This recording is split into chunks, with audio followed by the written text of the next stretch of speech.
கல்வித்துறையிலே இன்னைக்கு 10,000க்கும் மேற்பட்ட காலி பணியிடங்கள் இருக்குன்றத அன்பில் மகேஷ் துறை சார்ந்த அமைச்சரே ஒத்துக்கிட்டு இருக்கிறாரு. அப்புறம் ஏன் நீங்க அதெல்லாம் முன்னெடுக்கல? அதெல்லாம் நீங்க பணி ஆணை குடுக்கல. அவங்களையெல்லாம் வேலையில வைக்கல. நீங்க அதெல்லாம் வைக்க போறதும் கிடையாது. இந்த 6 மாசத்த எப்படியாவது ஓட்டி விட்டுறலான்ற நிலைமையில தான் இருக்கீங்க. இதுக்கு காரணம் வந்து நீங்க செய்யக்கூடிய எல்லா செயல்களுக்கும் தமிழக வெற்றிக் கழகம் தான், தமிழக வெற்றிக் கழகம் தான், தமிழக வெற்றிக் கழகம் தான். நாங்க பேர் சொல்ல மாட்டோம், பேர் சொல்ல மாட்டோம்னு இன்னைக்கு பயத்தினுடைய உச்சபட்ச வெளிப்பாடா உங்கள்ட்ட மட்டும் தான் இருக்கு. நீங்க அத மட்டும் தான் பண்ணிக்கிட்டு இருக்கிறீங்க. அப்போ இதை தாண்டிய அரசியல் உங்கள்ட்ட இல்ல. நீங்க ஒரு காலி டப்பாவா மாறிட்டீங்க. அதுல வெறும் வாசனை கூட இல்ல. புரியுதுங்களா? இந்த காலி டப்பான்றத நீங்க உருட்டிக்கிட்டே இருக்கிறீங்க.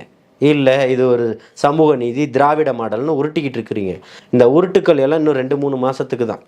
அதுக்குள்ள தேர்தல் தேதி அறிவிச்சிருவாங்க. அதுக்கப்புறம் எங்களால ஒண்ணும் பண்ண முடியல. இவ்வளோ நாளா எல்லாம் பண்ணி கிழிச்ச மாதிரி இப்ப சொல்லுவீங்க. இனிமே தேர்தல் தேதி அறிவிக்கப்பட்டாச்சு.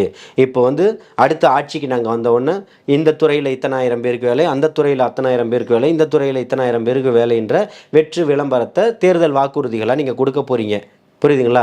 இது கடந்த காலங்கள்ல எப்படி பார்க்கப்பட்டதோ, அதே போல.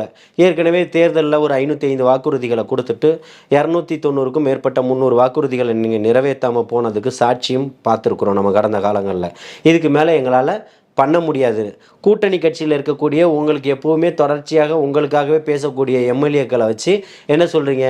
தேர்தல் வாக்குறுதிகள் குடுப்பது எல்லாமே வாஸ்தவம் தான். அது எல்லாமே செய்ய மாட்டோம்னு மக்களுக்கே தெரியும்னு. அப்ப தொடர்ச்சியா மக்கள நீங்க ஏமாளியாவும், கோமாளியாவும் தான் சித்தரிச்சுக்கிட்டு இருக்கிறீங்க. அதேபோல இந்த முறையும் நீங்க ஏமாளியா சித்தரிச்சிரலாம், கட்டமைச்சிரலான்ற நெனச்சுக்கிட்டு இருக்கிறீங்க. அது தவறான ஒரு மனப்பான்மை. அந்த மனப்பால குடிச்சுக்கிட்டு உட்கார்ந்துகிட்டு இருக்குது திமுக திராவிட மாடல் அரசு.